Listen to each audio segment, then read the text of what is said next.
За өнөөдөр бид Вайшаалын хотоос гараад замдаа Кесари нэртэй сайхан сургуун дээр очсон. За тэндээс наашаа ингээ яваад одоо эндээс бидний байгаа энэ газар бол Бурхан багшийн үед бол Пава нэртэй юм жижиг хот байсан. Эндээс бол Кушинагар одоо хот бол нэг 30 км-ийн зайтай. Тэгэхээр энэ Кушинагар 30 км зайд байгаа энэ Пава гэдэг эртний хотын энэ байгаа бидний хойно харагдж байгаа энэ одоо байшингийн одоо тойр бол одоо Бурхан багш Кушинагар нирванд орох гээд одоо Вайшаалаас наашаа заларч яваад энд одоо энэ хотод энэ одоо тухайн үед бол Пава нэртэй энэ хотод хөрөлж ирэх үед энэ хотын баян одоо Чундо нэртэй баян байр одоо энэ хойно байгаа энэ одоо тойр нь бол тэр хүний амьдарч байсан одоо байрных нь одоо тойр бас сүүлд бол бас энэ дээр бол бас хүндэтгэж одоо совр босгосон байдалтай байгаа. Тэгэхээр энэ газар амьдарч байсан тэр Чундо нэртэй баян Бурхан багшийг өөрийнхөө цэцэрлэгт урьж авчирч лам одоо ховргууттай анар тэргүүтэй хүмүүстэй ингээ амраагаад тэгээд өөрийнхөө гэрт урьж одоо хоол өргөн барьж буйны эдээ өргөсөн байдаг. Бурхан багш энэ хүний өргөсөн хоолыг зооглсон, сайхан хоолыг зооглсон боловч тэр хоолноос тодорхой шалтгаантайгаар одоо бие нь асар ихээр өвдөж эхэлсэн. Ер нь тэгээд мэдээж одоо ямар нэгэн байдлаар одоо хүн нирванд орох үед бол тодорхой нэг шалтгаанаар яа тэгэхээр энэ бурхан ч гэсэн одоо бие лагш нь бол сэтгэл санаа нь бол гэгэрлийн нирваны одоо гэгэрэлт хүрсэн боловч их хэсгээс заяасан бие лагш нь бас хоол ундснаас болж тодорхой хэмжээгээр шалтгаантайгаар өвддөг. Ялангуяа одоо амьдралын сүүлчийн мөч хөрөөд ирэх үед бол хүн ямар нэгэн байдлаар одоо энэ биенээс энэ одоо сэтгэл санаа салж одоо яхад бол ямар нэг тодорхой шалтгаан байдаг. Тэгэхээр энэ хүний өргөсөн сайхан хоолыг одоо зооглосныхаа дараа бол Бурхан багшийн бие нэлээд өвдсөн. За тэгээд эндээс одоо тэр өвчнөө бие өвдсөн бол сэтгэл бол огт өвдөөгүй. Тэгээд тэр сэтгэлээ сайхан тэгш амлан оршоолж байж байгаа тэр өвчнийг дараад тэгээд эндээс бол Бурхан багш одоо 30 км заларч авчиж одоо Кушинагарын тэр одоо ойд одоо Бурхан багш нирванд орсон байдаг. Тэгэхээр энэ одоо хүний одоо хоол өгсөний дараа Бурхан багш өвдснөөс болоод одоо олон хүмүүс одоо Бурхан хүмүүнийг Чундаг бол Бурхан багшийг хордуулсан хоол өгсөн гэсэн байдлаар хэлж одоо сүүлд нь одоо Бурханы нирванд орсны дараа бол муулж магадгүй гэж Бурхан багш одоо их л бодсон учраас нирванд орохын өмнө анд танд нь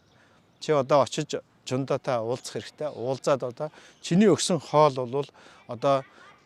Бурханы хотыг болон гэгэрхээс өмнө Сужатагийн өгсөн хоолтой адилхан тийм их асар их буйны одоо буянтай сайхан хоол болсон. Тийм учраас одоо чи санаа зовох хэрэггүй. Харин ч одоо Сужататай адилхан тийм сайхан одоо буян хийсэндээ баясаж энэ төрөлдөө баясан дараа төрөлдөө тэнгэрлэг жаргалч омбох болно гэдгийг хэлээрэ гэж одоо Бурхан багш хэлсэн байдаг. Энэ нь юу гэхээр Чундыг сүүлд одоо хойно Бурхан багшийн одоо хойно өчрийг сайн мэдэхгүй хүмүүс одоо Бурхан багшд одоо муу хоол өгч хордуулсан гэдэг утгаар одоо муулж одоо ямар нэгэн байдлаар одоо тэр хүний асар их буян хийсэн хүнийг одоо загнаж янзын байдлаар хүнд байдал оруулах байх гэдгээс аварсан одоо үнэхээр одоо амьдралынхаа сүүлчийн мөчөд хүртэл жижигхэн ч гэсэн деталийг одоо Бурхан асар харж жижиг жоохон ч гэсэн асуудлаар хэн нэгэн өөрөөс нь бол зов шаналх вэ гэдэг утгаар нэгдүгээрт хандсан, хоёрдугаарт яг үнэн нь утга нь бол тийм ер нь Бурхан багш ямар ч хоол өгсөн байлаа гэсэн тэр хоолынхан буян бол асар их агуу байдаг. Тэгэхээр Сужата бол гэгэрхийн өмнө одоо Бурхан багшд өгсөн хоол мөн одоо Чундын өгсөн Бурхан багшийн зооглосон хамгийн сүүлчийн хоол энэ одоо бидний зогсож байгаа энэ газар энд байгаа энэ тэр Чундэ баяны өргөөнд морилн Бурхан багшийн зооглосон энэ хоёр хоол бол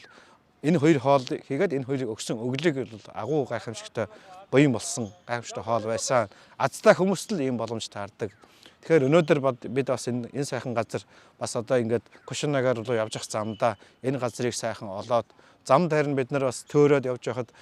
азар бас энэ газрыг харгалздаг одоо харгалзагч бас мотоциклдээж таараад биднийг нааш нь дагуулад ирлээ. Тэгэхээр төөрхгүй ер нь тэгээд цаашдаа бас энэ Монголын одоо Бурханы сургаал нэмээс цуцул дагдаг бяцлагч нар энд ингээд замаар явж байхдаа бол энэ бас сайхан газар ирж мөргөж залбирч Бурхан багш хамгийн сүүлчийн хоолоо зооглосон газар. Тэгээ эндээс хоол зооглоо тэгээд эндээс заларч яваад одоо 30 км-ийн цаана байгаа Кушинагарын тэр ойд очиж нирванд орсон. Тэгэхээр хамгийн сүүлчийн хоолыг зооглосон энэ сайхан газар. Тэгээ энд одоо Бурхан багш залран хоол ирж явах үед ямар сайхан одоо нирваны Бурхан багш өөрөө бол сүүлчийн хоол идж байгаа бол мэдчихсэн шүү дээ. Тэгэхээр одоо бид нар монголчууд бас цаашдаа одоо ирээдүйн одоо энэ нутагт ирсэн хүмүүс бол энэ замаар явахдаа заавал энэ газар зогсож энэ одоо сайхан буянтай үйл хийсэн жундын тэр буянд даган баясахад жундтай өөрөө жунд өглөө өгсөнтэй адилхан тийм буйны хүн өөрөө хурааж байдаг. Тийм учраас энэ газар бас ирж хүндэтгэл үзүүлж, бясалгал хийж одоо бас тодорхой хэмжээгээр лам хуургууд энд тааралдвал өглөг өгч ингэж буян хийж байвал одоо таас цаашдын одоо та бүхний буян амьдралд гэрлээс гэрэл рүү явах азгуу сайхан одоо буянтай үйлс болно гэдгийг хэлье.